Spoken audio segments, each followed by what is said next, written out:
अनु जी फरीदाबाद से। राधे राधे महाराज जी। महाराज जी, कैसे मैं और ज्यादा सहनशील होकर घर गृहस्थी में आने वाली बाधाओं को सह सकती हूँ? नाम जप करो, सत्संग सुनो। सत्संग से बुद्धि पवित्र होगी।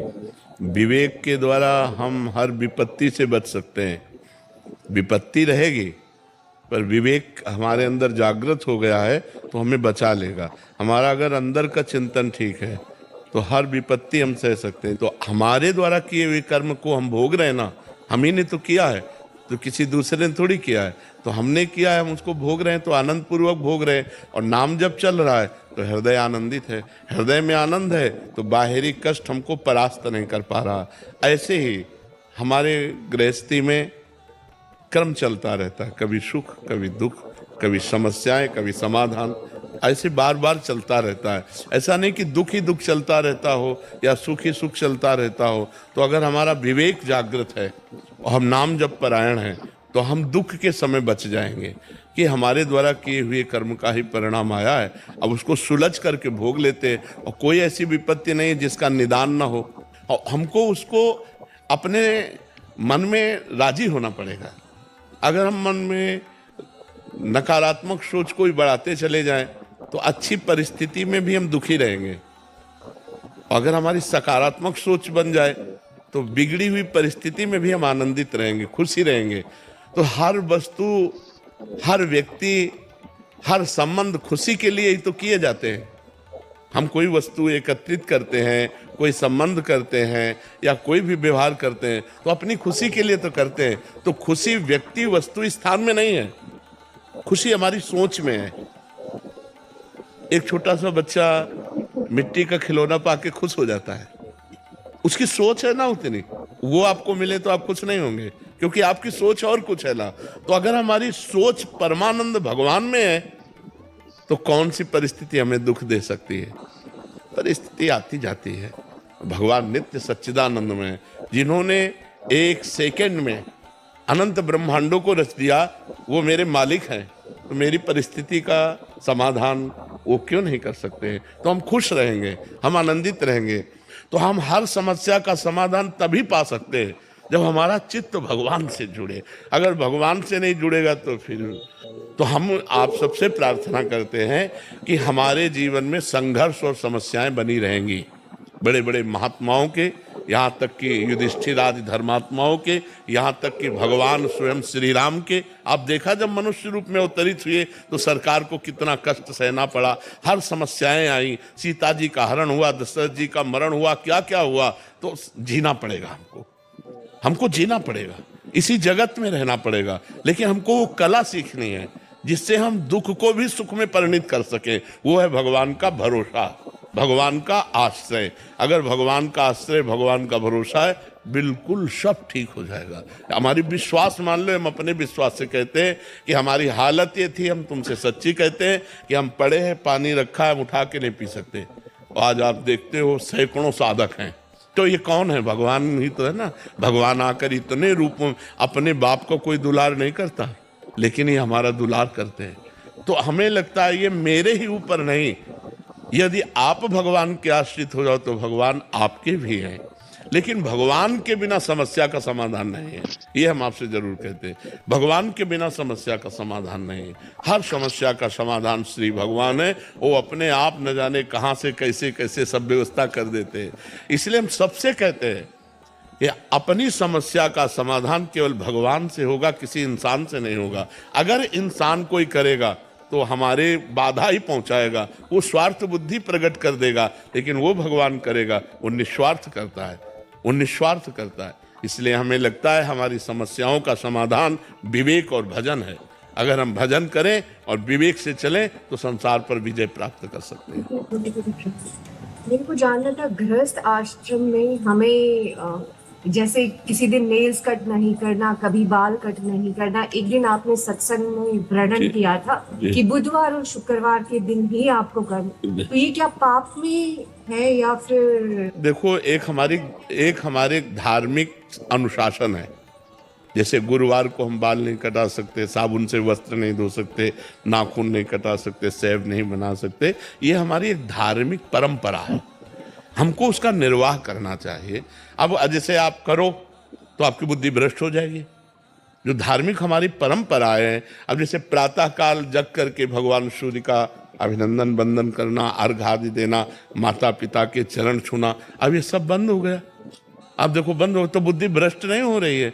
कौन शांति से जी पा रहा है?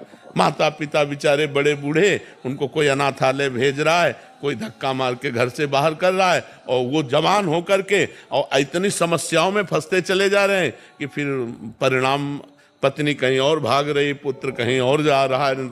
ये सब क्या हो रहा है? पूरा विस्फोट है ना। नहीं, गृहस्थी कितनी आनंद में व्यतीत हो सकती है यदि हम धर्म से चलें। तो हमारा जो धर्म अनुशासन शास्त्र है, हमको उसके अनुसार चलना चाहिए।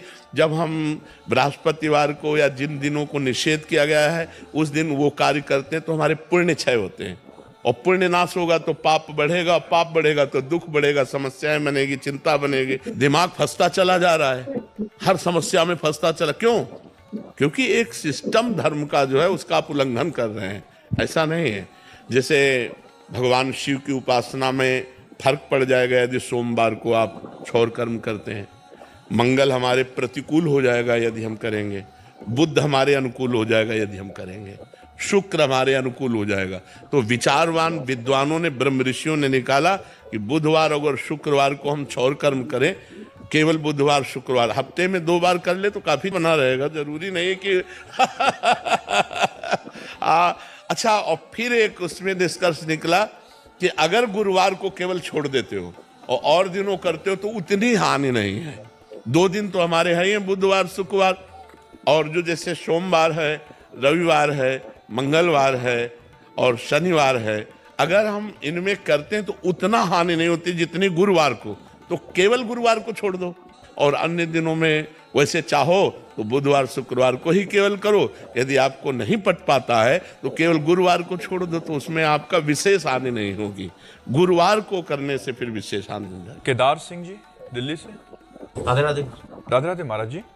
महाराज जी, आत्मबोध, ज्ञान प्राप्ति के पश्चात अंतर यात्रा और परमानंद की अनुभूति बनाम नाम जप की निरंतरता, इन दोनों मार्गों की सार्थकता और प्रभाव में क्या भिन्नता है महाराज जी? जब हम नाम जप करते हैं तो हमारी बुद्धि पवित्र हो जाती है। जब सब पाप नष्ट हो जाते हैं तो हमारी बुद्धि में विवेक का उदय होता है। विवेक लोक परलोक के भोगों से वैराग्य दिलाता है। जब वैराग्य दृढ़ होता है तो ब्रह्मबोध प्रदान करने वाला ज्ञान प्रकट होता है। उसी ज्ञान से इस अनात्मा शरीर से राग नष्ट करके अपने स्वरूप बोध में स्थित हो जाता है महात्मा। वही महात्मा है जो स्वरूप बोध में स्थित है। बाहरी वेशभूषा को महात्मा नहीं कहते, आंतरिक स्थिति को महात्मा कहते हैं। तो नाम जप के बिना संसार का चिंतन नहीं छूटेगा। संसार का चिंतन जब तक नहीं छूटेगा तो चिंतन के द्वारा राग बना रहेगा, इसलिए उसे वैराग्य न होने के कारण शुद्ध ज्ञान नहीं होगा। और भगवान का नाम सच्चिदानंदमय है। जब सच्चिदानंद का चिंतन होगा तो जगत का चिंतन छूटा, तो सच्चिदानंद के चिंतन से ज्ञान और जगत के चिंतन से अज्ञान। तो ज्ञान से स्वरूप बोध, ज्ञान से संपूर्ण लोक लोकांतरों में एक ही परम तत्व विराजमान है, ऐसा बोध। किसका प्रश्न है? समझ में आ रही बात? इसलिए नाम जप की अत्यंत आवश्यकता है। बिना भगवान का नाम जप किए न वैराग्य दृढ़ होगा, न भक्ति दृढ़ होगी, न ज्ञान दृढ़ होगा। देखो सनक सनंदन सनातन सनत कुमार ये आत्मबोध संपन्न महापुरुष है, तो हर समय रटते रहते हैं हरि शरणम हरि शरणम हरि शरणम हरि शरणम। भगवान शंकर बोध प्रदान करने वाले जगत गुरु हैं, आत्मज्ञान प्रदान करने वाले जगत गुरु हैं। हर समय भगवान का नाम जपते रहते हैं, भगवान का चरणोदक गंगा जल अपने माथे पे धारण करते हैं। तो चाहे ज्ञान हो, भक्ति हो, वैराग्य हो, बिना भजन के नहीं प्राप्त होता। केवल पढ़ लेने से या सुन लेने से या प्रवचन कर लेने से आत्मबोध नहीं होता, उसके लिए भजन करना पड़ता है। समझ में आई बात? दीप गोराई जी। राधे राधे महाराज। राधे राधे महाराज जी, आपके चरणों में कोटि कोटि प्रणाम। महाराज जी, एक प्रेमी वो होता है जिसमें प्रेमी को प्रिया से प्रेम की अपेक्षा होती है और उनके सानिध्य की आकांक्षा बनी रहती है, परंतु वो प्रेम कैसा जिसमें प्रेमी से भी कुछ भी चाह ना रह जाए, ना अपेक्षा रह जाए, मांग रह जाए। प्रेम तो इसे ही कहते हैं, उसे प्रेम नहीं कहते, उसे स्वार्थ कहते हैं। हम आपसे प्यार करते हैं, आप हमसे प्यार कीजिए, इसे स्वार्थ कहते हैं। इसलिए चढ़ के मैन तुरंग पर चलिबो पावक माए, प्रेम पंथ अति कठिन है सबको निभातना है। मोम के घोड़े पे बैठकर आग की ज्वाला को पार करना जैसे कठिन है क्योंकि पिघल जाएगा, ऐसे ही प्रेम का मार्ग निर्वाह करना कठिन है। यहाँ प्रेम कहाँ है, यहाँ तो स्वार्थ का तांडव हो रहा है। अपनी अपनी कामनाओं की पूर्ति और स्वार्थ का तांडव, प्रेम कहाँ है।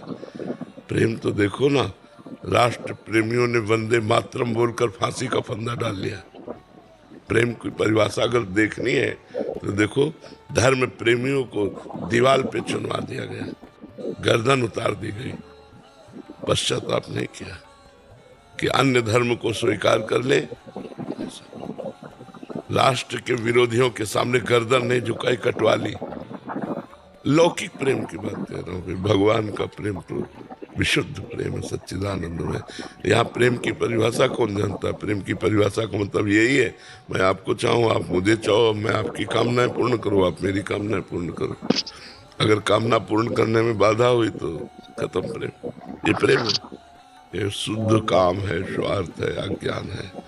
प्रेम तो बहुत बड़ी चीज होती है, जिससे प्रेम, एक बार लैला को पता चला कि मजनू को भोजन भी नहीं मिलता, बावरा बना घूमता है। लौकिक प्रेम का उदाहरण है। तो धनी घर की थी, राज परिवार की थी, उन्होंने आदेश कर दिया बाजार में जहां भी जिस दुकान में जो भी मंजनू खाना चाहे उसका हिसाब मैं दूंगी। वहां जब हिसाब पहुंचा तो करोड़ों का पहुंचा, क्योंकि ऐलान सबको पता चल गया था। तो लाखों मंजनू रबड़ी खाने वाले निकल आए।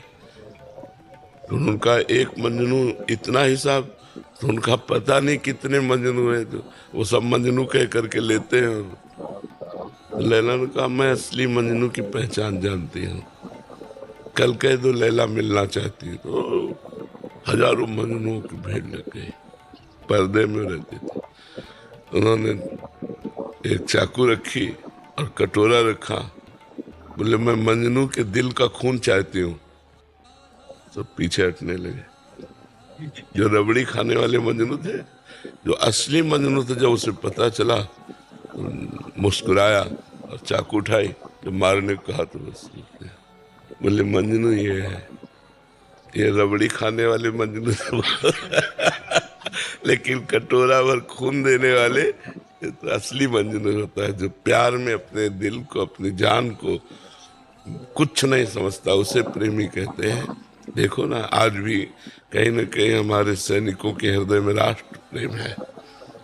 उनको पता है मैं बॉर्डर पे हूँ, किसी भी समय शूट हो सकता हूँ, किसी भी समय गोली लग सकती है। परिवार का प्रेम, बच्चों का प्रेम, सब न्यौछावर करके राष्ट्र प्रेम में छाती ताने खड़े हैं। और तेरे दिन घटनाएं सुनने को मिलती है। तो राष्ट्र प्रेम का देखो स्वरूप, कि वो अपनी जान की भी परवाह नहीं करते। नौकरी व्यापार तो सब कोई कर रहा है, लेकिन राष्ट्र के लिए, समाज के लिए प्राण देना, तो ये बात, प्रेम एक अलौकिक वस्तु होती है। प्रेम में बलिदान है अपना, सामने वाले से नहीं चाहिए, अपने को सामने वाले को देना है। इसीलिए प्रेमी कहाँ मिलते हैं। एक बार वल्लभाचार्य भगवान से उनके शिष्य ने कहा कि मैं 100 ब्राह्मणों को पवाना चाहता हूँ। तो उनका एक वैष्णव को पवा दो तो 100 ब्राह्मणों के पवाने का फल प्राप्त हो जाएगा। तो उनका फिर तुम्हें 100 वैष्णव पवाऊंगा। उनका एक भगवत प्रेमी महात्मा को पवा दो तो शास्त्रों वैष्णव के पवाने का फल मिल जाएगा। बोले फिर हम 100 प्रेमियों को पवाओगे। तो आश्चर्यचकित होकर कहा, प्रेमी 100? प्रेमी तो अंगुलियों में गिने जाते हैं, भगवत प्रेमी तो ऐसे एक दो चार, बस, इससे ज्यादा नहीं। जो कहो हरिवंश रस बिरलो समझनहार, एक दोई जो पाइए खोजी सब संसार। हम भगवान के मार्ग के पथिक हैं। कहीं हम अपना यश चाहते हैं, कहीं हम भगवान से वैभव चाहते हैं, कहीं हम प्रणाम नमस्कार चाहते हैं, लेकिन भगवान को कितना चाहते हैं ये भगवान जानते हैं। वास्तविक प्रेमी वही है जाहि न चाही कबहु कछु, तुम सन सहज स्नेह बसहु निरंतर तासुर सो राउर निज गे, जिसे कभी कुछ नहीं चाहिए। प्रेमी वही है जो अपने प्यारे की मुस्कान पर प्राण दे दे। अभी आशिकी समझी नहीं आशिकी, असली आशिकी समझी नहीं। असली आशिकी जब जागृत हो जाती है ना, बहुत जो मैं ऐसा जानती प्रीत किए दुख होए, तो नगर ढिंढोरा पीटती अजी प्रीति न करियो को। श्री गिरधर गोपाल की आशिकी में मस्त मीरा जी कहते हैं प्रेम एक अलौकिक वस्तु है और किसी पवित्र हृदय में उदय होता है। जब वो उदय होता है तो जैसे बाज पक्षी फील्ड में उतरे तो दूसरा पक्षी नजर नहीं आएगा, जब बाज उतरेगा दूसरा पक्षी नजर नहीं आएगा, ऐसे जब प्रेम उतरेगा तो कोई वासना, कोई इच्छा, कोई कामना एक भी नजर नहीं आएगी। वो निष्काम, वो वही तो सतरत सा लोकांतारे थी, वही लोक के लोक को तार देता है महात्मा, जो भगवत प्रेमी महात्मा।